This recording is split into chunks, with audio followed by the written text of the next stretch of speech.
رين كان بطل ملوش أي لازمة، واتخمن زمايله في الفريق اللي افتكروا إنه ضعيف. بس كل حاجة اتغيرت لما بدأ يروض بنات وحوش عندهم قوة خارقة علشان ينتقم، ولقى إنهم كمان ممكن يعملوا أي حاجة علشان يرضوه. كل ده بدأ لما رين اتفصل فجأة من القائد بتاع فريقه، وبعد ما قعد شوية يفتكر هو ساعد الفريق ازاي بقدراته في ترويض الوحوش، سألهم لو بيهزروا. لكن لما فهم ان اريوس بيتكلم بجد سأله ليه. ساعتها واحدة من الفريق كانت ساحر اسمها لين، نادته بأوسخ كلمة وقالت له انه أوسخ بني آدم تعاملوا معاه في حياتهم. بعد كده كل واحد فيهم بدأ يقول دوره عن ازاي كانوا دايما بيضطروا ينقذوه في المهمات. وساعتها اريوس قال له يسيب عتاده لانه كمان مش قادر يشتري عتاد كويس اصلا. بعد شوية راين لقى دكة وقعد عليها، وبدأ يفهم ان المعاملة الوحشة اللي كان بياخدها وقت المهمات كانت لانهم كانوا بيكرهوه من الاول. وفجأة 3 من معجبينه ظهروا وبترجوه يوريهم قدرته، فراح بسرعة روض طائر وخلاه يحييهم، وبعدها حرره من العقد وبدأ يشرح لهم ازاي هو بيكون عقود مع الحيوانات. بس عقولهم مش بتستوعب المعلومات دي بسهولة، فقرروا يعدوا الشرح وقالوا له انهم نفسهم يبقوا مروضي وحوش في المستقبل. وده فاجئه علشان الناس كلها عادة بتحلم تبقى ابطال، بس هم شرحوا له ان اريوس وباقي الفريق بتاعه دايما شايفين الناس العادية أقل منهم وما بيحترموش غير اللي معاهم فلوس. بعدها قالوا له إن الشغلانة دي كمغامر أحسن بكتير. فرين خد لحظة يفكر وأدرك إن كونه حر ومعتمد على نفسه ويكسب فلوس بمهاراته هو القرار الصح بالنسبة له. بعد شوية وصل لنقابة المغامرين، وهناك استقبلته موظفة استقبال اسمها ناتالي، وقالت له إنها هتشرح له الاختبار اللي لازم يعديه علشان يبقى مغامر رسمي. بس لما سألها عن تفاصيل شغلانة المغامر اتفاجئت وقالت له إن أغلب الناس بيركزوا في الفلوس اللي ممكن يكسبوها مش في طبيعة الشغل نفسه. بعدها شرحت له نظام التقييم في النقابة والمهام اللي يقدر يعملها في كل مستوى، وبعدين قالت له إنه لازم يقتل 10 عفاريت ويجمع 20 عشبة نادرة علشان يتقبل رسمي. في نفس اليوم راين لقى مجموعة عفاريت وقطعهم بسهولة، لكن وهو بيجمع البلورات بتاعتهم سمع صوت صريخ جاي من جوه الغابة، فدخل يجري علشان يشوف في ايه، ولقى نمر من رتبة عالية على وش كيوك البنت شكلها بارق. رغم انه عارف انه مش هيقدر يعمل حاجة، هجم على النمر بسكينة زبدة واتفاجئ لما السكينة اتكسرت بسهولة والنمر قرر ياكله بدلها. وقتها قال للبنت تهرب، لكنها فجأة جمعت آخر طاقتها ونطت نطة جامدة وكسرت ظهر النمر برجليها. بعد ما قرب منها رين اكتشف انها روح قطة، وده نوع نادر جدا من الفصائل القوية. وبعدها النمر اتحول لرماد، فرين جري علشان يمسكها، ولما مسكها بدأت تبكي وتقوله انها جعانة. بعد شوية خلصت كل السناكس اللي كانت معاه وقالت له انها كانت على وشك تموت من الجوع. بعد ما عرفوا بعض كويس سألها هي ليه كانت في الغابة كده، فقالت له انها سابت قريتها المنعزلة علشان تشوف الحياة. وبعد شوية رين حكى لها بالتفصيل عن الإهانة اللي تعرض لها من زمايله في الفريق، وهي اتضايقت جدا من اللي حصل له، وده فاجئه. فقال لها ما تزعلش علشانه لانه هو اللي كان ضعيف ومش قادر يواكبهم. لكن كنادي اسمها قالت له انه قوي جدا في الحقيقة، وده زوده اندهاش. فساعتها شرحت له انها حست بقوته من اول ما شافته وطلبت منه يحاول يروضها. في البداية افتكر انه مستحيل يقدر يروض فصيلة قوية زيها، بس قرر انه عايز يقضي وقت معاها على الاقل. وبدأ الطقس فعلا وقدر يعمل العقد بنجاح. بعد كده حاولوا يهربوا سوا، لكن هو وقفهم علشان يكمل اختبار المغامر بتاعه، وعمل عقود مع مجموعة أرانب وبعتهم يعملوا الشغل بدل ما هو يتعب. وكنادي اتصدمت، ولما قالت له ان المروضين العاديين يقدروا يتحكموا في حيوان واحد بس، قال لها ان مفيش حاجة مميزة في قدراته. بعد كده رجع للنقابة، وناتالي راجعت الحاجات اللي جمعها وتأكدت انها حقيقية، وبقيته مغامر رسمي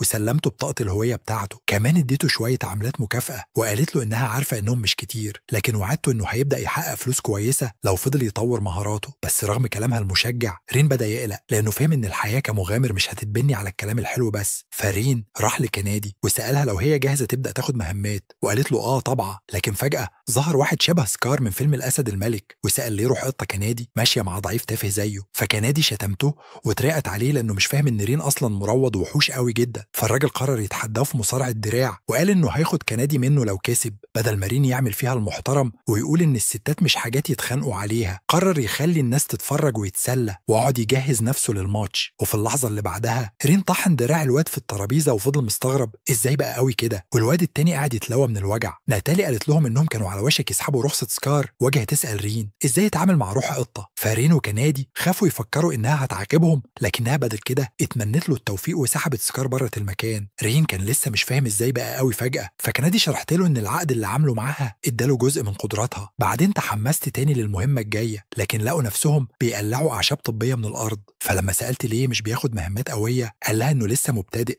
والمستوى بتاعه لسه منخفض. كنادي قررت تديها بقلب جامد حتى لو الشغلانة بايخة، لكن رين تاني روض شوية أرانب يخلوهم يجمعوا الأعشاب، وكنادي اتضايقت لأنها حست إنها ملهاش أي لازمة من ساعة ما هو روضها. هو قال لها متقلقش واقترح يرجعوا للنقابة يدوروا على مهمة جديدة، بس فجأة هي سمعت دوشة من بعيد وقالت له إن في حد في خطر. بعد لحظات وصلوا المكان فيه راجل عجوز محاط بشوية بلطجية. كنادي قالت إنهم يروحوا يطلبوا نجدة، لكن رين قالها إنهم هيتأخروا لو عملوا كده، فالاتنين دخلوا جوه وضربوا العصابة كلها في أقل من دقيقة. بعد ما خلصوا سألوا الراجل العجوز ليه ماشي لوحده، فقال لهم إن الحرس بتوعه جريوا أول ما شافوا العصابة وطلب منهم يهربوا بسرعة لأن مفيش حد واقف في وش العصابة دي وخرج منها سليم. رين فكر شوية وقرر إن الحل الوحيد هو إنه يمسك كل أفراد العصابة واحد واحد. كنادي قالت له إنهم فوق المية بلطجي، لكن هو قال لها ما تقلقيش عندي خطة ممتازة. بعد شوية قدام وكر العصابة رين عرف كنادي على نوع نحل سام جدا وقال لها إنه هيستخدمه علشان يخلي كل البلطجية يفقدوا وعيهم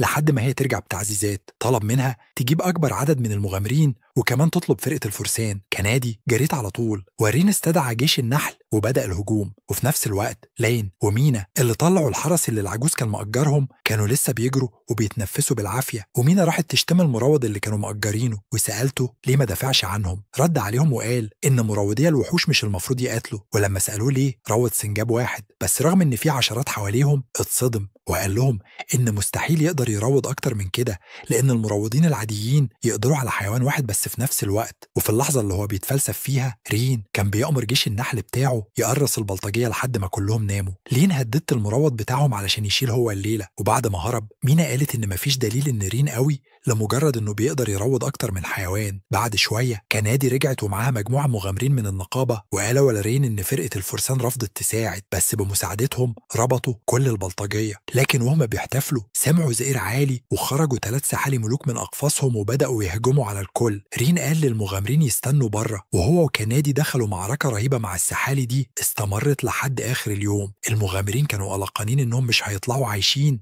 لكن رين وكنادي خرجوا في الآخر ومعاهم البلورات بتاعت الوحوش المقتولة، والمغامرين فرحوا بيهم. وساعتها رين حس قد إيه هو بقى أقوى من زمان من وقت ما أريوس طرده من الفريق. بعد اللي عمله ناتالي سلمت له كيس تقيل مليان عملات كمكافأة على الإنجاز، وكمان رقته للرتبة إي. بعد كده أخد كنادي وراحوا يشتروا معدات جديدة، وبعدين دخلوا أحسن مطعم في المدينة علشان ياكلوا عشاء ملوش حل. لكن وهم بيدوروا على أوضة في فندق يباتوا فيه الفرحة راحت لما عرفوا إنهم هيضطروا يشاركوا نفس الأوضة. كنادي طبعا طارت من الفرحة أول ما شافت السرير ونطت عليه، وقالت إنها مبسوطة أخيرا إنها هتنام في مكان مريح. بس رين قرر ينام بره، لكن هي وقفته وقالت له إنها مش مانعة إنه يبات معاها. رين قال لها تبطل ثقة فيه بالشكل ده وإن الرغبة ممكن تسيطر عليه ويعمل حاجات مش كويسة، بس هي فضلت مصممة إن ده مش هيحصل وقالت له إنه طيب قوي علشان يعمل كده. وقتها قرر يديها درس بسيط في خطورة الرجالة، وقال لها إن البنات العاقلة بيفضلوا يقعدوا مع دبة عن إنهم يناموا لوحدهم مع راجل. بس كنادي برضه ما وافقتش ينام بره، وقالت له إنه الراجل الوحيد اللي خلاها تحس بالأمان من يوم ما سابت قريتها، فوافق يشاركها الأوضة. بعد أكتر من أسبوع خلصوا مهمة متوسطة، ولما رجعوا للنقابة علشان ياخدوا فلوسهم ناتالي قالت لهم عن مهمة جديدة إن في كلب حراسة ضخم بيهاجم على أي حد بيحاول يعدي الجسر الرئيسي، وقالت إن الناس اللي اتهاجموا اتصابوا جامد واتنقلوا على المستشفى، لكن التنين نزل على الجسر وتحول لإنسانة وعرفت نفسها إنها تانية من نوع السلالة العليا اسمها دراجونيدز. راحوا للجسر، أول ما شافوا حجمه كنادي بدأت تعلق وتقول قد إيه هو كبير، وسألت رين لو عنده فكرة عن هوية الكلب.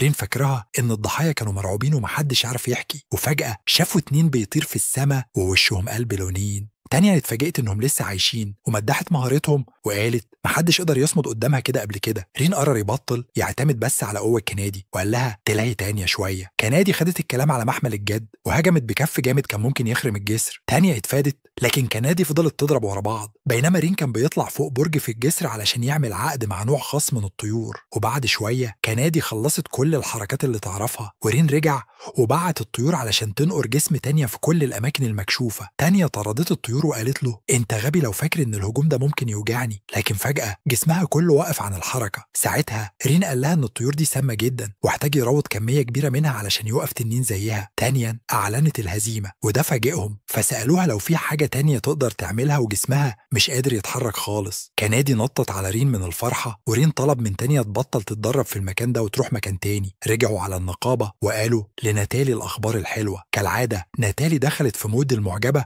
وقالت إنها هتجهز المكافأة بعد التأكد إنهم فعلا هزموا كلب الحراسة. فجأة لاحظت وجود تانية وحاولت تسألها لو هي دراجونيد، لكن رين بسرعة قال إنها مجرد حد لابس لبس تنين. وهما ماشيين رين حاول يشرح لتانية قد إيه الموضوع ممكن يبقى خطر لو الناس عرفت هي مين، لكن لقوها داخلة تتخانق مع فارس وبتستعرض ديلها قدام الناس في السوق في مكان مفتوح قريب من السوق. رين حاول يفهمها إن لازم هويتها تفضل سر علشان ما تتسببش في مشاكل، واقترح عليهم يروحوا مكان تاني تكمل فيه تدريباتها بعيد عن دوشة الناس. كنادي سألت لي الناس اللي اتضربوا منها ما اتكلموش، فقلت لهم إن مفيش حد بيحب يعترف إنه اتغلب على يد واحدة جامدة. وبعدها فجأة سألتهم لو ممكن تنضم لفريقهم. الاتنين اتصدموا من الطلب المفاجئ، فقلت لهم إن المشاركة في مهمات معاهم هتبقى تدريب ممتاز ليها. وبعدين راحت ماسكة فرين واعترفت له إنها معجبة بيه. كنادي غيرت لونها من الغيرة وحاولت تمنعها، لكن رين قال إنه مش عنده مانع، فكنادي وافقت غصب عنها. رين عمل عقد مع تانية، وبعد ما أنهى الطقس كنادي شرحت له معنى العلامة اللي ظهرت على إيد تانية، وساعتها تانية فرحت وقالت له إنها من دلوقتي هتناديه بسيدي. بعد كده بساعات آريوس والفريق الفاشل بتاعه رجعوا من مهمة بايظة وبدأوا يستوعبوا إن رين ما كانش عديم الفايدة زي ما كانوا مفكرين. آريوس قرر يرجعه للفريق علشان يستخدمه في مهمة خاصة جاية عندهم. بعد أيام رين والبنات خرجوا في مهمة جديدة علشان يصطادوا مجموعة من الوحل، وبعد شوية من التمشي في الغابة كنادي بدأت تتضايق وتشتكي، فتانية سألتها إذا كانت خايفة. كنادي شرحت إن الوحل دايما بيلزق فيها لما بتقابلهم وبتحس باشمئزاز. تانية قالت إن الموضوع مش هيفرق معاها علشان تقدر تشويهم من بعيد. رين فاكرهم إنهم لازم يلاقوا الوحوش الأول قبل ما يتكلموا عن القتال، وفجأة قرر يبص من السماء. البنتين استغربوا وسألوه إزاي هيعمل كده، وفجأة أطلق قدرة خاصة على طائر عشوائي وفقد وعيه. جريوا عليه بسرعة وقلقوا إنه يكون أذى نفسه، لكن اتفاجئوا بصوته خارج من جسم الطائر، وشرح لهم إنه نقل وعيه جواه. قالهم يفضلوا قاعدين يحرسوا جسمه، وطار يدور على الوحل وفعلا قدر يحدد مكانهم. وبعدها كنادي راحت تشيل صخرة علشان تفرمهم، لكن تانية وقفتها وسألت رين لو عمره عمل كرة نارية قبل كده. رين افتكر إنه حاول من سنين بس كان دايما ضعيف في السحر العنصري، لكن تانية شجعته يجرب يهجم عليهم بالنار. أول ما عملها ضربة واحدة حفرت حفرة ضخمة في أرض الغابة، فوقف مذهول مش مصدق هو بقى قوي كده إزاي. تانية قالت له إن العقد اللي عمله معاها خلاه يقدر يستخدم قوتها زي ما حصل مع كنادي. رين لسه مش قادر يفهم إزاي سحره بقى قوي فجأة، بس لما تانية قالت له ما دام أنت سيدي يبقى ده الطبيعي، قرر يركز وطلب منها تساعده يتعلم يتحكم في قوته الجديدة. باقي اليوم تانية فضلت تعلمه وتمرنه وهو بيحاول يظبط نفسه على المستوى الجديد من القوة. بعدين رجعوا المدينة والبنات قرروا يستنوا بره نقابة المغامرين لحد ما رين يخلص. فجأة بنت من المدينة جت تسألهم عن المهمة بتاعتهم، ولما قالوا لها إنهم كانوا بيقتلوا وحوش الوحل شكرتهم جدا لأن الوحوش دي كانت بتهاجم مزرعة أهلها. فضلوا يتكلموا شوية لحد ما رين خرج من النقابة ومعاه الفلوس، واضطر يصرفهم كلهم على البوفيه اللي اتغدوا فيه. بعد ما خلصوا الأكل تانية سألت رين اتعلم ترويض الوحوش فين، وكنادي كمان قالت إنها بقالها فترة عايزة تعرف السر. رين بدأ يحكي عن قريته واللي كان فيها كل الناس مروضيه وحوش، وكان بيضرب كل يوم لحد ما اتدمرت القرية بالكامل. كل حاجة بدأت يوم عادي مع أهله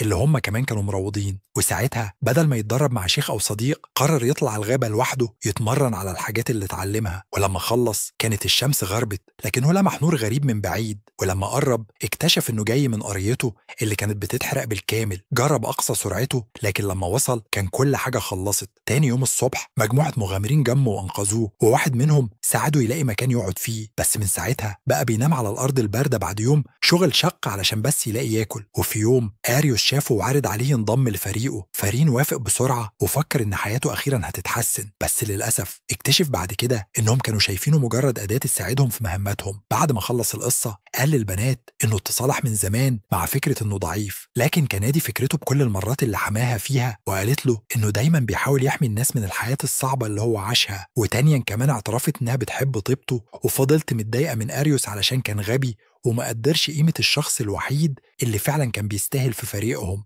اليوم اللي بعده رين وكونادي وتانية طلعوا في مهمة علشان يواجهوا مجموعة من الأوركس. كنادي قررت تتحدى تانية وتشوف مين فيهم يقدر يهزم عدد أكبر من الوحوش. تانية بدأت بسرعة وشوت مجموعة كاملة منهم بنفخة نار واحدة، بس رين فاكرها إن الأوركس أذكى من مشاكلهم يبين، لكن هي طنشته وقالت إنهم مهما كانوا أذكياء فلسه مش قدها. بعد شوية لمحت أورك واقع جنب صخرة، وقبل ما تخلص عليه مسك رجلها ووقعها، بس هي قدرت تخلص عليه في الآخر. فجأة أورك تاني هجم من وراها، لكن رين دخل بسرعة وانقذها واتصاب في دراعه. كنادي خلصت على الأورك وتانية اعتذرت على إنها ما كانتش مركزة، لكن رين طمنها وقال لها ولا يهمك، وراح عالج نفسه. بعد ما خلصوا سلموا البلورات لنتالي في النقابة. بعدها كنادي قالت لرين إن تانية اختفت وراحت تقعد لوحدها عند جسر. واحدة بنت شافتها وسألتها لو حصل معاها حاجة جامدة، بس لاحظت إن مزاجها مش تمام، فقالت لها إنها لو زعلانة من حاجة تتكلم ومش تكتم، وبعدها مشيت. تانية بدأت تدرك إن رين كان بيحاول يحميها لما قالها تبقى حذرة، وبعد لحظات رين وصل واتكلم معاها. هي اعتذرت له لأنها خلته يتصاب تاني، ووعدته إنها هتسمع كلامه المرة الجاية، لكنه بدأ يدلعها ويحكي راسها وقال لها ما تشيليش، هما حاجة بسيطة زي دي. وبعد شوية كنادي وصلت وحضنتها، وبعدين رجعوا كلهم على الفندق. رين قرر يسيب السرير للبنات وينام على الأرض علشان يرتاحوا، وده خلى مشاعر تانية ناحيته تكبر أكتر، وفضلت تبص عليه وهي حاسة بدفى غريب في قلبها ومكانها الخاص، فغطته كويس علشان تبعد عن أي إغراء. اليوم اللي بعده خلصوا مهمة بسهولة وفضلوا يتفكروا يا إما يشتروا معدات جديدة أو يروحوا على بوفيه تاني، لكن فجأة آريوس ظهر هو وفريقه القديم، ولما رين شافهم قال للبنات يبعدوا وياخدوا طريق تاني، بس آريوس وقفهم وسأله ليه بيتعامل ببرود بعد كل اللي عاشوه سوا كفريق. لما البنات سألوا ده مين، قالهم إنه البطل اللي طرد رين. آريوس حاول يتهرب من الكلام، لكن اتصدم لما شاف البنات وعرف هم مين. كنادي قالت له إنهم شركاء رين، فسألهم لو هم كمان اشتروه كعبد زي ما هو عمل، لكن كنادي اتعصبت وقالت له ما يتكلمش عن سيدها بالشكل ده. كل الفريق وقف مش مصدق، وفضلوا يسألوا نفسهم إزاي الضعيف رين قدر يخلي أقوى بنتين يبقوا معاه. آريوس بدأ يتكلم عن مهمة هم رايحين فيها للغابة الضايعة، وقال إنها صعبة جدا ومحتاجين حد يشيل عنهم الشنط، وعرض على رين يرجع لفريقهم علشان يرجع يبقى عامل الشيل بتاعهم. رين اتعصب وسأله إزاي يتوقع إنه يوافق بعد كل اللي حصل، وآريوس رد عليه وقال إن أي حد يتمنى يكون في فريق البطل، بس رين برضه بكل برود ورفض العرض، وبدأ يمشي مع البنات. بس مينا وقفته وقالت له إن المهمة دي مهمة جدا، ولما ذكرت اسم ملك الشياطين رين واقف وبدأ يسمع باهتمام. مينا شرحت له إن في درع سحري مستخبي جوه الغابة لازم يلاقوه علشان يبقى عندهم فرصة يهزموا ملك الشياطين، وإن البشرية كلها هتتحرق لو ما وقفوش الشر ده. رين افتكر المشهد اللي حصل لقريته ووافق على مضض إنه يساعدهم. آريوس والفريق حاولوا ياخدوه معاهم على طول، لكن كنادي وقفتهم وقالت لهم لازم يعتذروا الأول عن اللي عملوه فيه. آريوس قال إنه خلاص آسف، فتانية خدت الكلام وقالت لهم لازم يدفنوا راسهم في التراب ويتوسلوا علشان يتسامحوا. ساعتها آريوس اتجنن وقال إنه عمره ما هيرجع لواحد فاشل، وأغات قال إنهم ما غلطوش أصلا، ولين ومينا فضلوا يكرروا إن رين المفروض يكون شاكر إنهم عطوه فرصة. آريوس مسك رين من هدومه وقال له سيطر على الحيوانات بتوعك. ولما رين سأله أنت لسه شايفهم كده، آريوس أكد وقال له أيوه، دول مش بني آدمين، دول مجرد وحوش، وأنت مهووس لو شايفهم أفضل من البشر. كمل وقال إنهم شكلا حلو، لكن قبل ما يكمل الجملة ويقول له إنه شاذ، رين ضربه بالقفا وكسر له وشه وقال له ما تتكلمش عن البنات بالشكل ده تاني. آريوس قرر ينهي الحكاية بتحدي رسمي بين فريقه وفريق رين، ورين وافق على طول. بعد ما التحدي اتحدد كنادي بدأت تجهز نفسها علشان تواجه أغات، وقالت له إنها هتخليه يعتذر لرين مهما حصل، لكن أغات لسه شايف نفسه قوي ورمى سيف ميجاتان بتاعه على الأرض علشان يستعرض قوته. قال لها إنه متحمس أخيرا يقاتل واحدة من السلالة العليا، لكن كنادي هجمت عليه بدوشة ضربات قوية جدا كانت هتكسر السيف. سألته أنت ضعيف قوي كده ولا إيه؟ فاتنرفز وشحن سيفه علشان يقطعها بنية يوديها لربها، بس هي بكل برود رفسته برجليها وطارت السيف بعيد، وفضل واقف مكانه مش قادر يصدق. بعد ما قالت له إنها كانت متوقعة أكتر من كده قرر يديها كل قوته، وقال لها يستأذن لو الضربة تبعته للجنة. كنادي بدأت تتمطى وقالت له إنها هتستخدم نص قوتها بس احتراما لأنه بياخدها جد، وده خلى جسم أغاث كله يرج من الرعب، وفضل عقله يسأل هو إزاي واحدة بالقوة دي ماشية مع رين أصلا. كنادي جاوبت سؤاله بشلوه الطاير، شقله جسمه وكسر له كل شرايينه وسابت الواد واقع زي الطوبة. في الوقت ده تانية كانت بتجهز نفسها علشان تخلص على لينا ومينا. قالت لهم إنها كانت نفسها تضرب آريوس لكن هتكتفي بيهم، ووعدتهم إنها هتكون لطيفة شوية علشان هما ما يسووش التعب. لكن لينا ومينا قرروا يردوا وبدأوا يجهزوا أقوى تعويذات سحرية عندهم. أول ما أطلقوا السحر تانية صفقت صباعها وكل حاجة اتلغت وسحرهم اختفى كأنه ما كانش. البنتين بصوا لبعض ووشهم متغاظ ومش فاهمين حصل إيه، فقرروا يجربوا تاني، وبرضه تانية عملت نفس الحركة وصابهم العجز. ساعتها قالت لهم إنها تقدر تلغي أي تعويذة سحرية، لكن رغم كده الاتنين الحاقدين ما زالوا مفكرين إن عندهم فرصة وشحنوا أقوى ضربة عندهم. أول ما ظهرت تانية لغتها قبل ما تكتمل، وبعدين قررت توريهم يعني إيه سحر بجد. فجأة طلعت عشرات الرماح الأرضية وخلتها فوق راسهم كأنها هتطحنهم، وده خلاهم يتوسلوا علشان تعفي عنهم. بس تانية وقفت الهجوم وقالت لهم إنها كانت بتهزر وكل ده كان وهم. بس الاتنين اتخضوا جامد لدرجة إنهم فقدوا الوعي، وتانية قالت إنهم محظوظين إن رين مش شرير، لأنه لو كان كده كانت حبت تشوف شكلهم وهما بيتشووا. وفي اللحظة دي آريوس كان لسه بيقول خطاب نرجسي عن عظمته، فرين زهق وقرر يسكته وقال له كفاية رغى، خليك راجل وقاتل. آريوس هجم بسرعة كبيرة جدا وضربه بسيفه وقدر يجرحه في وشه، فرين بدأ يتفادى الهجمات. وفي اللحظة دي لما أريوس حاول يسخر من ريني علشان لسه ضعيف ومش قادر يصد الهجمات، رايني لاحظ إن أريوس أصلا مش بالقوة اللي المفروض تبقى عند بطل، فمسكه من دراعه وسأله لو عنده أي حركة تانية حابب يستعرضها قبل ما يديله ضربة تقيلة في بطنه. رجعته ورا بالعافية. أريوس على طول رجع يهاجم تاني وسأل ريني إزاي في الدنيا دي بيقدر يتفادى هجماته كده. سيرين شرح له إنه حافظ كل حركة من حركاته وقت ما كانوا بيشتغلوا سوا، ووراله شوية من القوة اللي خدها من كيناد بضربة راجل موجعة على جنبه. بعدها قال له يستسلم وهو لسه عنده فرصة، بس الأهبل المغرور قرر ياخد الموضوع لمستوى تاني وفعل سحر البرق بتاعه. بعد ما ريني صد السحر بكرة النار بتاع تانيا، أريوس قرر يغرقه بكل التعاويذ اللي اتعلمها من لاين. بس فجأة ريني اتشتت وهو بيجهز للضربة الأخيرة، وفجأة كده جسم أريوس كله اتجمد وبقى مش حاسس بحاجة. ساعتها ريني فكره إنه يقدر يروض الحشرات كمان، ووراله النحلة اللي كان استدعاها من أول ما بدأوا القتال، وهو بيستعد يرد له الإهانة على كل الاستفزازات اللي عملها. أريوس بدأ يتوسل له ويفكره بكل اللحظات الحلوة اللي قضوها مع بعض. بس لما ريني يفتكر ازاي كانوا دايما بيعاملوا كأنه ولا حاجة، اداله بوكس كان هيطير جمجمته من مكانها. لحسن الحظ قدر يهدى نفسه في آخر لحظة، وبعد ما اعترف ان طعم الانتقام حلو جدا، البنات جريوا عليه بسرعة علشان يتلموا حواليه. بعدها بكام ساعة دخلوا غابة الضياع، لكن كينات بدأت تشك في المهمة وقالت انها مش مرتاحة. تانية عرضت انها تحرق كل حاجة قدامهم، بس ريان وقفها وقرروا يركزوا على انهم يلاقوا درع الحقيقة اللي أريوس كان بيتكلم عنه. ولما قارن الخريطة اللي معاهم بأرض الغابة اللي واقفين فيها، اكتشف انهم لازم يدوروا على طريق تاني لوحدهم. ولما البنات بدأوا يسألوه ليه لازم يساعد أريوس أصلا، ريني فكرهم إن مفيش غير البطل اللي يقدر يهزم ملك الشياطين، وعلشان كده لازم هو اللي يستخدم الدرع. بعدها مسح على رؤوسهم وشكرهم علشان دايما واقفين في ظهره، وبدأ يحط خطة علشان يلاقوا طريق جديد للغابة. نادى على طائر وبدل وعيه معاه زي ما عمل قبل كده، وطار بيه علشان يرسم طريق جديد. وبعد لحظات رجع لجسمه، بس بعد كام دقيقة بس من المشي في الطريق اللي اكتشفوا، لقوا حجر كانوا حاطينه في الأول وفهموا إنهم بيلفوا في دواير. ساعتها تانية فعلت مهارة سحرية لتعقب الطاقة، وده خلاهم يوصلوا لشجرة مليانة سحر أوهام. وهي بتحاول تشرح إزاي السحر ده شغال، مخ كيناد كان هيقف من كتر المعلومات، فلخصت الكلام وقالت لكيناد تدمر الشجرة. ريني سألها ليه مش بتلغي السحر زي ما عملت مع لين ومينا، فقالت له إن السحر ده أقوى بكتير وهيحتاج وقت طويل ومجهود ضخم وممكن يستنزف طاقتها خالص. الكلام ده خلى كيناد تلاحظ ان تانية مش عايزة تبذل مجهود علشان ما تخليش ريني يبان ضعيف قدام أريوس تاني، فوافقت تدمر الشجرة. بس أول ما قربت منها سمعوا صوت بيحذرها تبعد، وفي اللحظة اللي بعدها جنية طلعت من جوه الشجرة وقالت لهم يبعدوا فورا. أول ما ريان شافها اتجمد مكانه من الصدمة، لأن الجنيات ما ظهروش من أكتر من قرنين بعد الحرب اللي حصلت ضد البشر. ولما الصدمة راحت عنه حاول يكلمها بالعقل، بس هي فضلت تصر عليهم إنهم يمشوا، وفي الآخر هددته وقالت له إنها هتبقى آخر حاجة يشوفها في حياته. بعد شوية جري وهروب، تانية وكيناد حاولوا يفهموا هم ليه اتهاجموا من مخلوق من الفصائل العليا بالشكل ده. سيرين شرح لهم ان الجنيات بيكرهوا البشر بشكل كبير، بس في نفس الوقت ما كانش المفروض تظهر قدامهم كده ببساطة. كيناد فكرتهم بالإشاعات اللي بتقول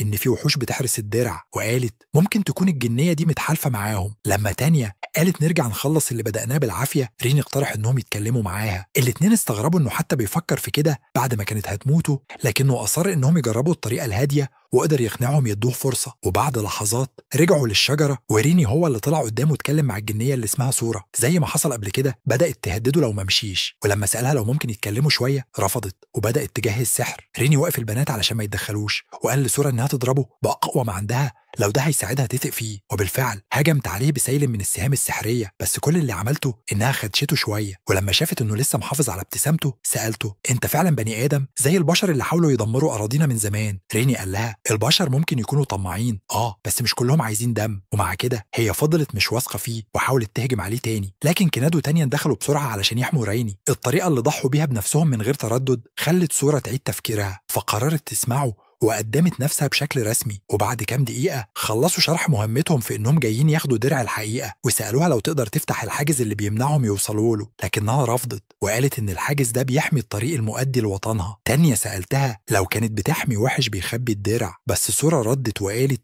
ان مفيش وحوش في غابة الضياع وانها هتثبت لهم ده. وفعلا اختفت فجأة وظهرت تاني وهي شايلة الدرع في ايديها. سلمت لهم بكل بساطة وشرحت انهم هم اللي بيحموا الدرع من قرون، وانها بتديه لهم دلوقتي علشان كرههم للوحوش اكبر من كرههم للبشر. ريني شكرها على مساعدتها وسألها لو يقدروا يقدموا لها اي حاجة في المقابل، لكنها رفضت وقالت له يسيبهم ويمشي. بس في اللحظة اللي تانية وكينات كانوا بيبدأوا يتحركوا فيها، ريني رجع علشان يتكلم مع سورة ووعدها انه يقدر يتحمل اي حاجة بتفكر فيها او شغلاها. ورغم كده هي وقفت نفسها من انها تحكي له علشان كانت خايفة انه يعرض نفسه للخطر، بس هو طمنها تاني وقال لها انه يقدر يواجه اي حاجة. ولما تانيا وكيناد قالوا نفس الكلام، سورة بدأت تحكي له عن رونا اختها التوأم اللي كانت بتساعدها في حراسة الحاجز. في يوم من الايام زهقوا من القعدة وسابوا مكانهم وقرروا يتمشوا في الغابة، بس الخطوة دي كانت أسوأ غلطة عملوها لانهم قابلوا فارس الظل اللي خطف رونا. وبما ان الجنيات من الفصائل العليا والوحيدين اللي يقدروا يوقفوا ملك الشياطين، الفارس طلب منهم يفتحوا الحاجز مقابل حرية رونا، لكن سارة رفضت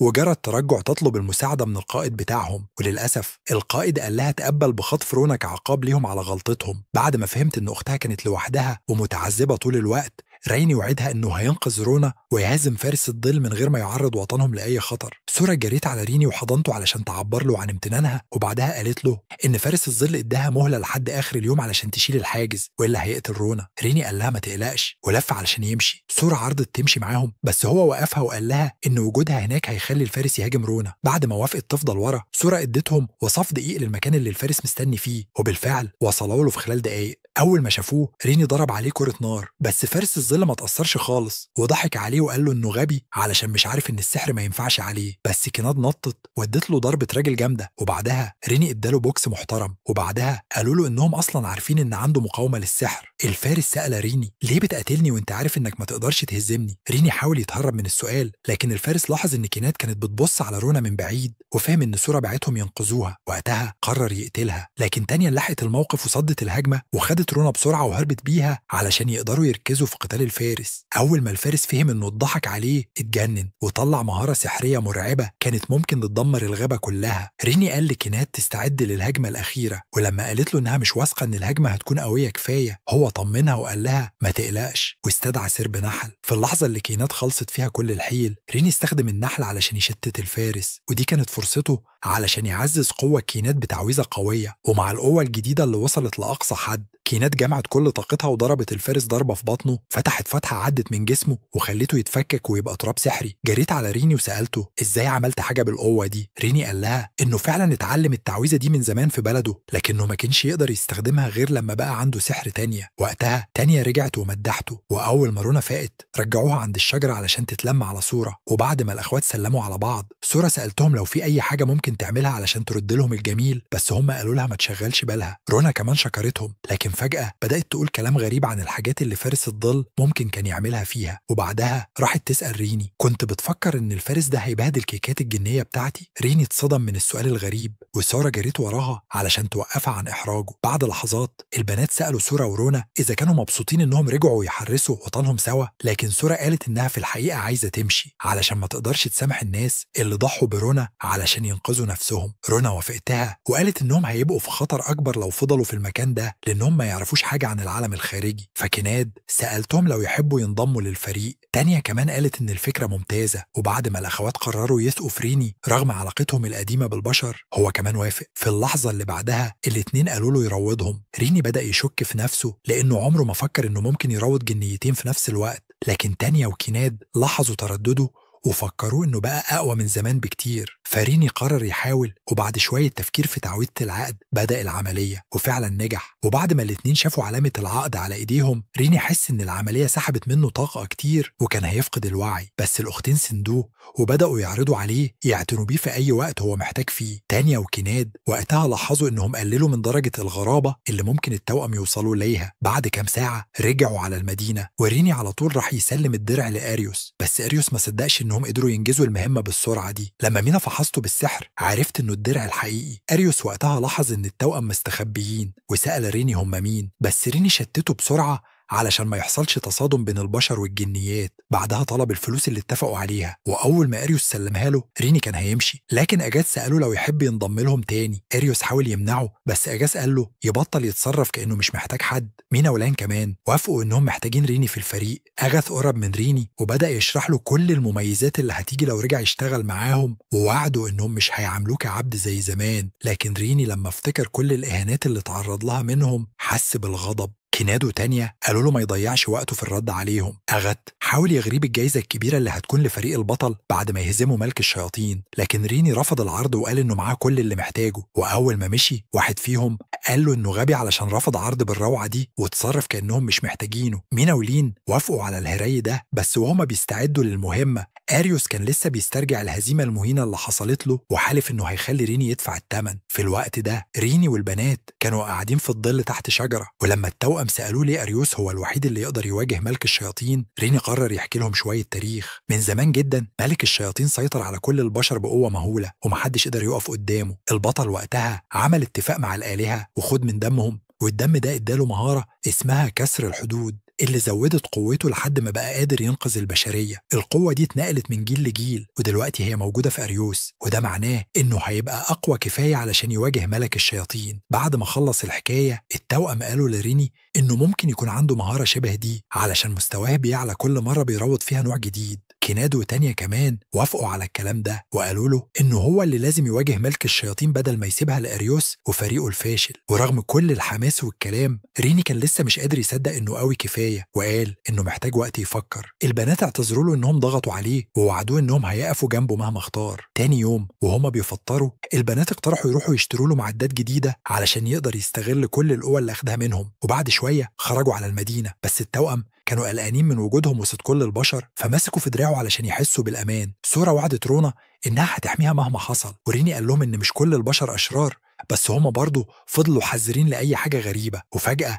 اتنين باين عليهم شكلهم مش مريح نادوا على تانيا وفكروها إنهم كانوا أول ناس اتمرمطوا على إيديها لما وصلت عند الكوبري. الراجل الرفيع حاول يقول إنه عارف هويتها الحقيقية، بس صاحبه الضخم دفشه وقال له إنهم بس جايين يحيوها علشان قوتها المرعبة. تانيا وافقت على التقييم بتاعهم ووعدتهم إنها هتقاتلهم تاني لو فعلا بقوا أقوى. وفي اللحظة دي واحدة ست بتبيع فاكهة عرضت عليهم تفاح كندي كنوع من الشكر علشان ساعدوها في نقل الحاجات بتاعتها. الموقف ده خلى التوأم يحسوا ان العيشة وسط البني ادمين مش وحشة قوي. بس فجأة 3 من معجبين ريني المحليين ظهروا فجأة وبدأوا يتكلموا، فالتوأم جهزوا نفسهم علشان يضربوهم. بس واحدة من البنات قالت ان ريني ريس ماستر علشان بيوقع ناس كتير من غير حتى ما يحاول، وبعدها بدأت تعيط من كتر ما التوأم شكلهم حلو. سورا شكرها على الكلام اللطيف، لكن رونا شافت ان دي فرصة مناسبة تستعرض بيها قد ايه هي جامدة. اول ما حاولت تستخدم تعويذة جناحتها ظهرت. سورا وسيرين سكتوها بسرعة ومشوا من المكان بأسرع ما يمكن، وهم بيفكروها ان البني ادمين ما ينفعش يعرفوا هم مين في الحقيقة. بعد كده بكام دقيقة وصلوا لمحل معدات، وستولوف صاحب المحل رحب بيهم بابتسامة خبيثة كده. قال لريني يبص حوالينه وياخد اللي يعجبه. وفي الوقت ده رونا لقت صوت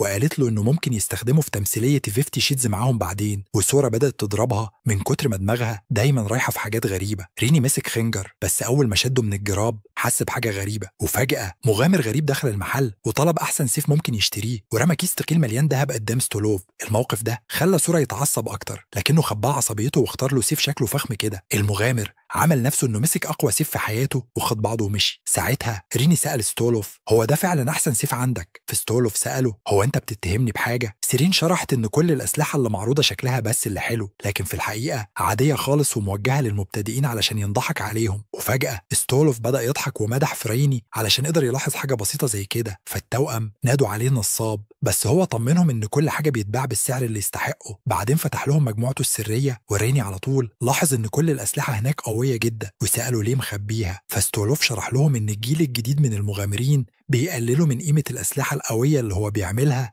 أول ما يشوفوا حاجة شكلها فخم. وكمل حكاية عن قد إيه الموضوع مرهق جدا علشان يصنع سيوف بالقوة دي، وقال لهم إن طريقته في النصب هي الطريقة الوحيدة علشان يتأكد إن اللي هيمسك السلاح فعلا يستحقه. وبعدين مدح في ريني تاني وسأله عرف منين بسهولة كده، لأن حتى المغامرين المحترفين ساعات بيتخدعوا. ريني فكر شوية وقال له إن ده ممكن يكون بسبب حياته كمراوض وحوش، لأنه متعود يلاحظ كل تفصيلة صغيرة في الحاجات اللي بيشوفها في المهام. الكلام ده خلى ستولوف يحترمه أكتر وقال له إنه حابب يصنع له حاجة مميزة مخصوص. الكل اتحمس للفكرة لحد ما ستولوف قال إن مش هيعرف يعمل كده من غير خامة نادرة اسمها ميثيل. في نفس اليوم راحوا للنقابة، والهيصة اللي هناك خلتهم يبقوا فضوليين. فريني سأل ناتالي لو في حاجة مهمة بتحصل، فقالت له إن أريوس بيجمع أعضاء جداد للفريق بتاعه. وساعتها كينادي وتانيا لاحظوا إن ريني مزاجه اتبدل، بس هو مسح على راسهم ووعدهم إنه خلاص نسي الموضوع. ناتالي بعدها سألته التوأم دول إيه علاقتهم بيك؟ ورونا اخترعت حكاية من دماغها وقالت إنه بيحب يعمل حاجات مجنونة معاهم. ناتالي بدأت تقلق وافتكرت إنه منحرف من زمان، فحاول يغير الموضوع واداها مهمة خاصة. بعد ما ستولوف قال لهم إنه محتاج ميثيل علشان يصنع سيوف قوية، بدأوا يفكروا يلاقوه فين، بس هو طمنهم وقال إن أبوه ورث له منجم مليان ميثيل، بس مؤخرا اكتشف إن كل الميثيل اختفى وما قدرش يعمل حاجة. ريني عرض يروح يحقق مع البنات بدل ستولوف، والراجل شكره على لطفه وسأله هيطلب كام دهبة، لكن ريني قال له يصنع له سيف قوي لو قدروا يرجعوا الميثيل الضايع. وبعد ما ناتالي وافقت على المهمة اتحركوا علشان يوصلوا للمنجم، بس بعد حوالي ساعة مشي تحت شمس حارقة التوأم بدأوا يدوخوا، ولما شرحوا له إن النوع بتاعهم مش بيستحمل الحرارة ريني لمح بحيرة، والبنات بدأوا يتوسلوا له علشان ياخدوا بريك يغطسوا فيه. وافق بشرط إنهم يخلصوا بسرعة. ساعتها كينادي بدأت تقلع وهي ناسية إنه لسه واقف، فسابهم بسرعة وعمل عقد مع سنجابين علشان يراقبوهم، وراح ياخد له قيلولة. بعد شوية التوأم غيروا من كينادي وتانيا علشان شكل جسمهم، ولما رونا بدأت تسألهم جابته الحجم ده منين، سته جريت وراها حوالين البحيرة علشان تسكتها. وفجأة كينادي حست بحاجة عند مكان حساس وصرخت. سيرين جريت تنقذها، بس اكتشفت ان اللي عض ديلها كان سمكة مش اكتر. اول ما فهم انه شاف كل حاجة كانوا بيحاولوا يخبوها طلب السماح، بس هما كانوا متسامحين جدا، بل وحاولوا يقنعوه ينزل يعوم معاهم تاني. لحسن الحظ قدر يهرب من خططهم الغريبة وركز على المهمة. واول ما وصلوا للمنجم راني شاف طائر بيطير بطريقة غريبة، وفجأة ظهر 2 شباب وطلبوا قتال. سيرين قالت لكينادي وتانيا يرحموا شوية علشان يقدر يستجوبهم، بس قوتهم الكبيرة كانت زيادة عليهم. فالتوأم قرروا يدخلوا جوه ذكرياتهم واكتشفوا ان في عملية كاملة مخصصة لسرقة الميثيل من ستولوف. ريني قرر يوقف الباقيين وقال لهم انهم اكيد مستنيينهم علشان الطائر الغريب اللي شافوه من شوية كان متسيطر عليه من مرود وحوش. وهم داخلين المنجم المغامرين الحرامية استقبلوهم بكرات نار قاتلة، بس التوأم صدوها بسهولة وقرروا يوروا لريني قد ايه هم مفيدين. بعد ما دمجوا قواهم وسجنوا السحرة ظهر 2 من المعجبين بالرمي الاخضر جرين ايرو وحاولوا يهجموهم، لكن تانية حولت السهام بتاعتهم لتراب وكينادي ضربتهم وفقدوا وعيهم. ريني بعدها قال لمرد الوحوش انه يستسلم، لكنه رفض وحاول يطعنه، فريني رد عليه بضربة قوية في بطنه وضعفته. ورغم كده المرود ما استسلمش وقرر يستدعي وحش ضخم اسمه بيهيموث. الكل اتصدم لان وحش بالقوة دي المفروض يكون اكبر من قدرات اي مروض عادي. لما شاف نظرة الصدمة على وشوشهم المروض قال انه بيربيه منه وهو صغير علشان يبقى مخلص ليه بس. وبعد ما امر الوحش يهجم ريني حاول يشغله لحد ما البنات ينقذوا الباقيين، لكن تانيا لاحظت ان كينادي بدأت تقلق على ريني فطلبت منها تروح تساعده. ساعتها ريني كان لسه متأثر من ضربة كبيرة جات له من الأرض وما كانش قادر يتحرك، فكينادي سحبته بعيد واقترحت يتعاونوا عشان يهزموه، لكن ريني قال لها تسيب الوحش وتركز تمسك المروض لأنه هو اللي بيتحكم فيه. وأول ما مسكته ريني طلب منه بأدب يوقف الوحش، لكنه رفض وقال إنه يفضل يموت ولا يسيبه. وقتها ريني فهم إن المراوغة مش هتنفع وقرر يعمل حاجة خطيرة جدا ووقف قدام الوحش مباشرة. المراوض أمر الوحش يفتك بريني، لكنه فجأة ريني فعل عقد سحري وسيطر على الوحش وبقى هو المراوض الجديد. المراوض اتجنن ومصدقش اللي حصل، وريني عترف ان اللي عمله اخد منه طاقة كبيرة جدا، بس المراوض ما استسلمش وفضل يزعق ويأمر الوحش لحد ما الوحش خرج عن السيطرة ورجع لطبيعته الهائجة. فريني ضربوا بكرات نار وقدروا يقبضوا على المراوض ومعاه باقي العصابة. في آخر اليوم رجعوا لمحل ستولوف وحكوا له ان العصابة كانت عايزة تنتقم منه علشان باع لهم أسلحة تعبانة. وقتها ستولوف فهم إن النصب على زباينه الأساسيين كان غلطة كبيرة، وريني وافقه وقال له إن اللي عمله كان غبي جدا، بس بعدها نصحه إنه يصلح اللي عمله ويبدأ يركز في صنع أسلحة محترمة وجودتها عالية لأي حد مهما كان بيتعامل معاه إزاي. ستولوف، وعد إنه هيعمل كده وقرر يبدأ إنه يصنع لريني أي سلاح يختاره. فريني طلب قفاز وخنجر، وبعدها سأل البنات لو حابين ياخدوا استراحة تانية. بعد المغرب بشوية أريوس رفض واحد تاني كان عايز ينضم لفرقتهم، ولما المراوض سأله ليه قال له إنه عديم الفايدة في المعركة لأنه بيقدر يروض حيوان واحد بس وما بيعرفش يقاتل. المراوض رد وقال له إن ده الطبيعي ومفيش مراوض بيقدر يتحكم في أكتر من كائن واحد، بس الكلام ده خلى أريوس يتحفظ عليه أكتر. ولما طرده مينا قالت له إن ما بقاش في حد تاني، وبدأت تقلق على المهمة بتاعتهم لأن أريوس قضى اليوم كله يرفض مراوضين ممتازين بس علشان مش في نفس مستوى ريني. مينا حاولت تشجعه وتقول له إن مش كل المراوضين وحشين، لكن لما شافت ملامحه غيرت كلامها بسرعة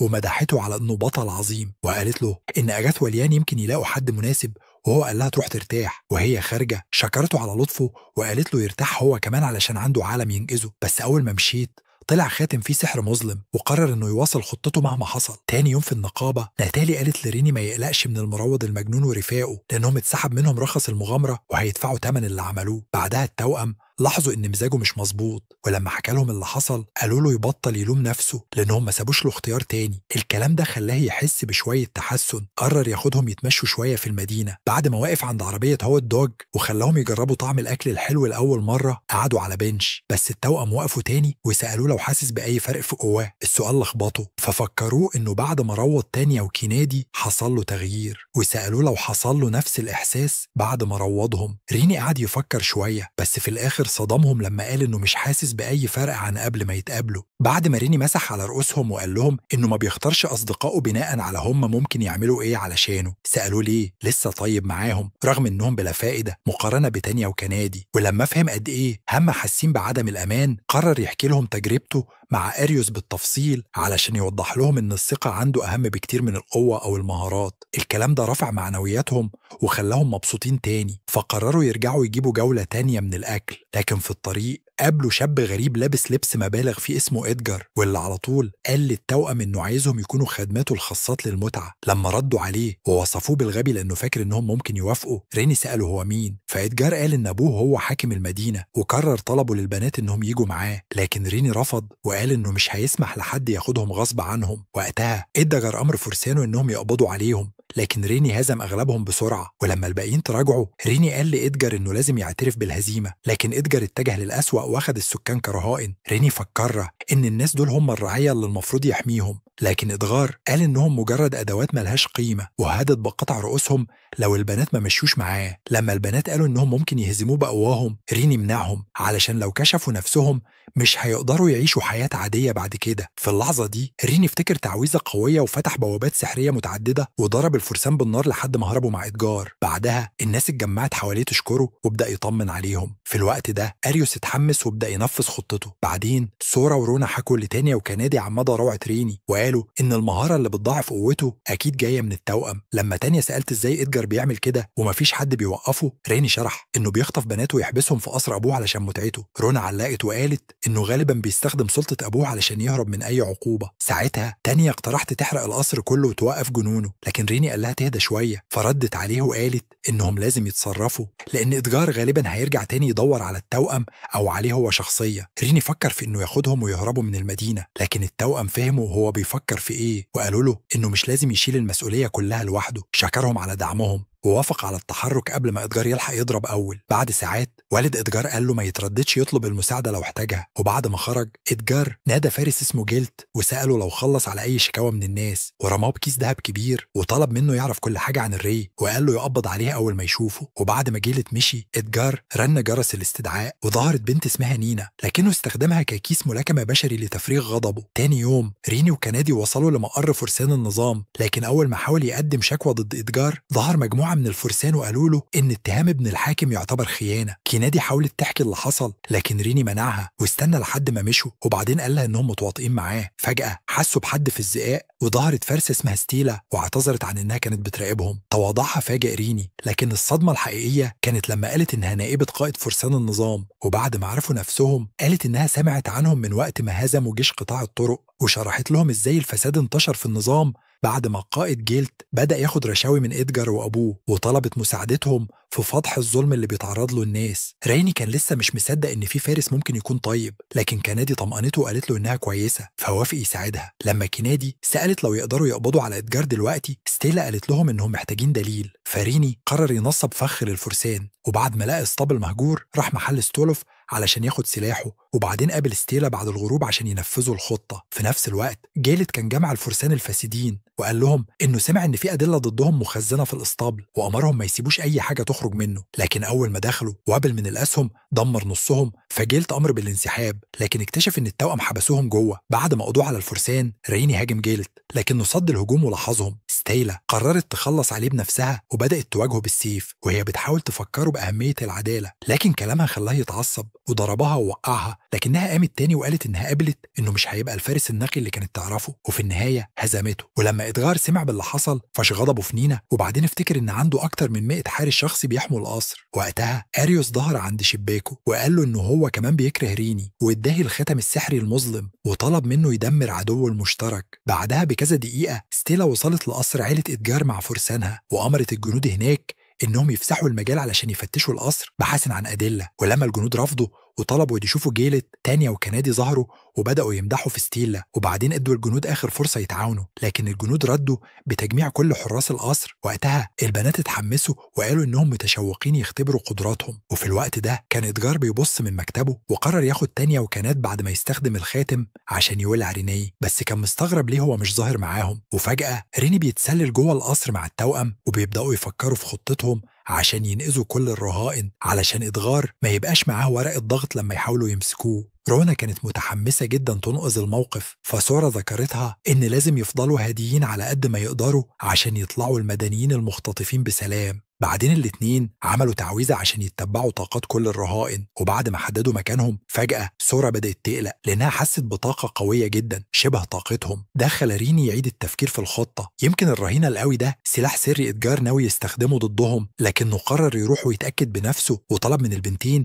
يركزوا على إخلاء الرهائن العاديين. لما سمعوا الكلام ده الأمارات قلقوا وحاولوا يمشوا معاه، لكنه ربط على راسهم ووعدهم انه هيكون حريص. بعد شويه وصل لممر وشاف باب قديم في اخره، مشي ببطء لحد ما وصل له ولقي زنزانه جوه، ولما قرب اكتر لقى مينا على الارض وادرك ان من اعظم الكائنات الخارقه. كسر القفل وجري يدخل يعالجها. في الاول كانت خايفه منه وظنت انه زي إدجار، بس بعد ما عالجها وقال لها انه عايز يساعدها راحت في حضنه وبدات تبكي. قبل كام شهر إدجار كان لاقيها بعد ما هاجم قريتها، ولما حاول يمسكها دراعها كان حارق ايده، فهدد يقتل الناس لو ما استسلمتش، وهي ما كانش عندها حل توسلت له يوقف ووافقت تروح معاه، لكنه فرض عليها طوق عبوديه يمنعها تستخدم قواها وبدا يعذبها بشده. ريني مدحت بيتها وتضحيتها عشان تحمي اهل قريتها وقرر يكسر الطوق، لكنها حذرته وقالت له ده خطير جدا طمنها. ولما حاول يكسره اخذ صدمه كهربائيه قويه، طلب منها تتوقف وقال لها ما ينفعش يغامر بحياته عشانه، لكنه أصر وقال إنه هيبقى كويس، وجمع كل القوى اللي اكتسبها من الفتاتين وبعدين قدر يدمر الطوق. في الوقت ده كان نادو تانية خلصوا تقريبا كل الجنود،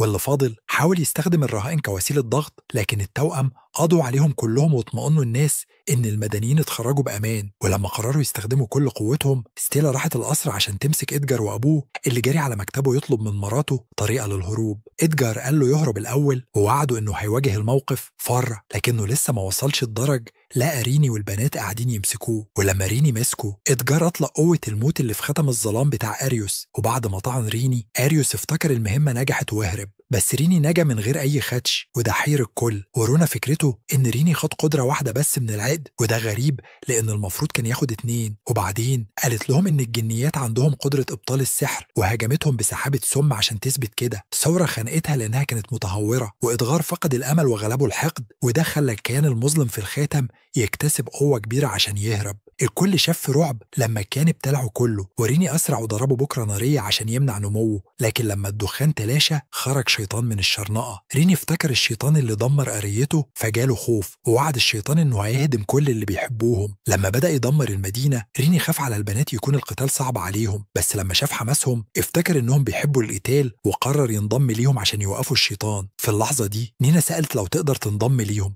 لكنه قال لها تفضل في مكان آمن لأنها أضعف من إنها تواجه خصم قوي كده. بعد شوية الشيطان بدأ يهدم البيوت عشوائي ويضحك على ضعف الناس لحد ما جات له ضربة قوية من كناد، ولما شافهم كلهم متحدين ضده اتحمس وقال إن قضاء الوقت معاهم ممكن يكون أحلى من التدمير، بس ريني طمنهم إن الموضوع مش هيبقى سهل قبل ما كناد تضربه ركلة أقوى. بعدين هجمته تانية وريني استخدم قفازه السحري عشان يأيده، لكنه كسر الأيد بسهولة وسخر منهم إنهم فاكرين إن سلاح بسيط زي ده هيوقفه. ريني رد وقال ده كان بس لتشتيت انتباهه، والتوأم فعلوا تعويذة قوية فوق راسه وفجروه انفجار مدمر. بس في اللحظة اللي بعدها خرج من الانفجار وكأن مفيش حاجة حصلت، واستدعى جيش وحوش عشان يعادل القوة. لكن البنات سحقوا الوحوش كلها في ثواني، ولما استدعى موجة تانية وقال إنه يقدر يفضل يقاتل طول اليوم، كانتاد رجعت هجومها على الوحوش، بس الشيطان استغل الفرصة ورماها طيارة بعيد. بينما تانية أطلقت نفس التنين عشان ترد الهجمات المفاجئة. ريني جرى على كناد يتأكد من حالتها، بس لما وقفت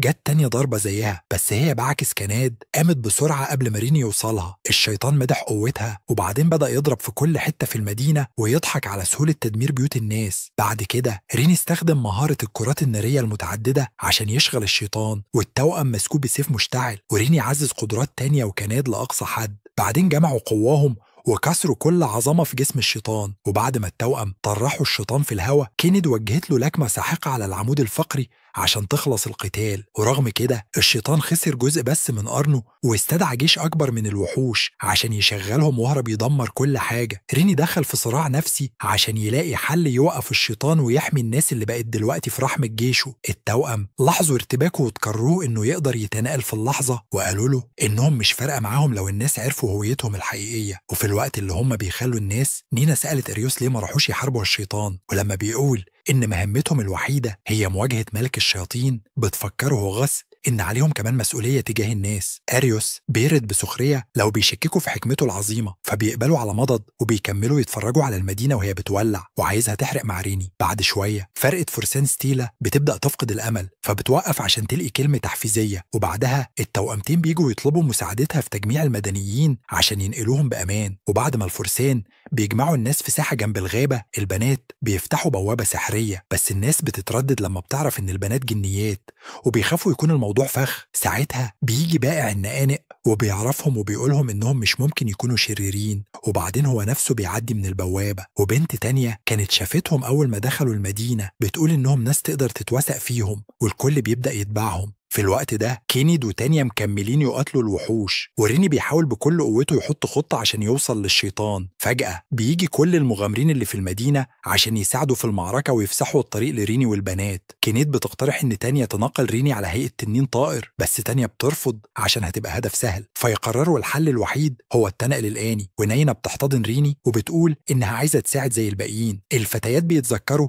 إن أنصاف الآلهة عندهم قوة سحرية أقوى من الجنيات، وريني بيشرح لنينا الخطة الجديدة عشان يتأكد إنها تقدر تنفذها. ومع اقتراب موجة تانية من الوحوش، البنات بيحاولوا يصدوها، وريني بيطلع على السطوح مع نينا وبيتجنب هجمات الشيطان. ولما الشيطان بيجهز أقوى هجماته، نينا بتنقل ريني قدامه في اللحظة الحاسمة. قبل ما الشيطان يستوعب اللي بيحصل، ريني بينتزع إيده ويعزز سحره وبيحاول يمتص طاقته. الظلام بيكاد يغلبه، لكنه بيتذكر دعم البنات ليه، وبكده بيقدر يمتص كل طاقة الشيطان. وبعدين بيأمر جيشه يهاجم صاحبه لحد ما يفضلش منه غير راسه. في آخر نفس له الشيطان بيسأل ريني عن اسمه، بس ريني بيرفض وبيشوفه بيتحول لغبار. بعد كام يوم بيبدأوا يصلحوا المدينة، وريني والبنات بينضموا لمساعدة الناس يرجعوا لحياتهم الطبيعية. وفي اليوم اللي بعده في الفندق، نينا بتطلب من ريني ينضم للعيلة، وبيوافق على طول وبيوقع معاها عقد بسهولة رغم إنه نوع أسمى. بعد شوية بيروحوا للنقابة وبيتفاجئوا بوجود ستيلا، وريني لما بيسألها ليه قائدة الفرسان موجودة مع المغامرين، بتشرح له إنها ناوية تدمج الفاصلين عشان يحموا المدينة بشكل أفضل. وبعد ما بتشكر ريني على مجهوده، ناتالي بتستدعيه وتبلغه بخبر حلو، اترقى للتصنيف سي. ريني بيتفاجئ إنه مفيش حفلة شاي بالمناسبة، وناتالي بتفكره بكل المعارك البطولية اللي خاضها وبتقول له إنه يستاهل رتبة أعلى. هو بيرد إنه ما كانش هيوصل لده من غير البنات، بس هما بيطلبوا منه إنه يقبل المدح حتى لو مرة واحدة. ولما ناتالي بتقول له عن الجوائز الكبيرة اللي مستنياها، بيقرروا يحتفلوا بوليمة. ناتالي بتلاحظ وجود نينا وبتسأل إذا كانت إضافة جديدة لحريمه، ولما بتعرف إنها نص بتسأل لو ده آمن لمسها، وبعد ما ريني يطمنها بتجري تعانقها وتمدعها بفروها. وبعد ما باقي البنات بينضموا، ريني بيشرح إنهم خرجوا عشان الفندق كان ضيق، وناتالي بتقترح يشتروا بيت بدل ما يستأجروا فندق أكبر. ريني بيتذكر إنه بقى غني وبيوافق. بيقضوا اليوم بيتفرجوا على البيوت، بس كلها يا إما قديمة يا إما وحشة، لحد ما بيفكروا يوقفوا. ناتالي بتاخدهم على بيت مثالي، بس بيشكوا ليه ما وريتهولهمش الأول. فهي بتعترف إن في شبح بيخوف المشترين. كينيد بتخاف وبتتخبى ورا ريني، وسورة بتسأل عن نوع النشاطات الشبحية، وناتالي بتعد شوية مقالب بسيطة لكنها بتوصفها بطريقة مرعبة. ريني بيقرر يدخل ويستكشف البيت بنفسه، وهما جوه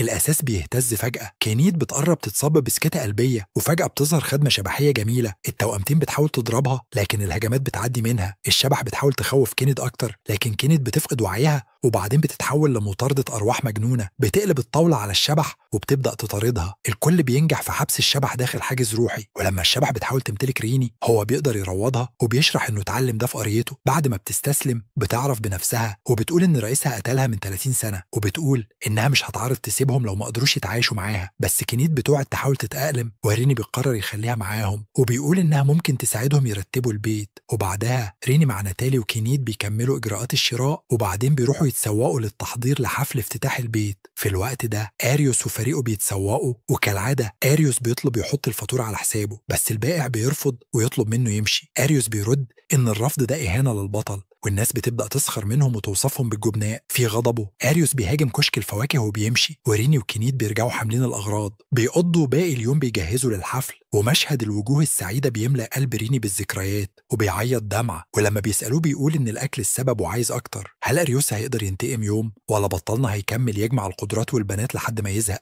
استنى الجزء التاني عشان تعرف أكتر، وما تنساش تدوس على زر الإشعارات عشان يوصلك كل جديد.